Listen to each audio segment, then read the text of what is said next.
Municipal ఎన్నికల నగారా మోగిన వేళ అధికార కాంగ్రెస్ పార్టీ దాటికి బీఆర్ఎస్ చేతులెత్తేసింది. ఎన్నికలకు వారం ముందుగానే నీరుగారిపోయింది. వరుస విజయాలతో కాంగ్రెస్ పార్టీ ఫుల్ జోష్లో ఉండగా వరుస ఓటములు, అంతర్గత కుమ్ములాటలు, కుంపట్లతో బీఆర్ఎస్ పార్టీ డీలా పడింది.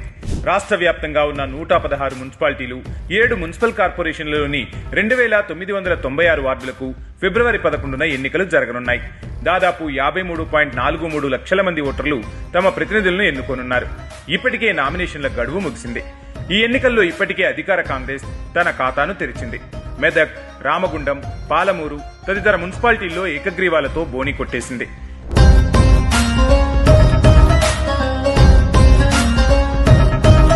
ఇక ఇటీవల జరిగిన పంచాయతీ ఎన్నికల్లో కాంగ్రెస్ సాధించిన గెలుపు ఆ పార్టీలో జోష్ నింపింది.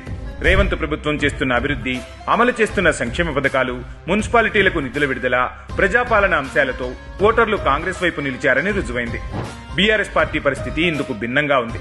అంతర్గత కుమ్ములాటలు, స్కామ్లు, అవినీతి ఆరోపణలు, కుంపట్లతో పార్టీ ఉక్కిరిబిక్కిరి అవుతోంది. పలు మున్సిపాలిటీల్లో అభ్యర్థులే కరువయ్యారు. తటస్థులను బతిమిలాడి పలు హామీలిచ్చి బరిలోకి దింపుతున్నారు. గతంలో ఎవరైనా అభ్యర్థులు పోటీ చేయాలనుకుంటే పార్టీకి ముడుపు చెల్లించాల్సి వచ్చేది.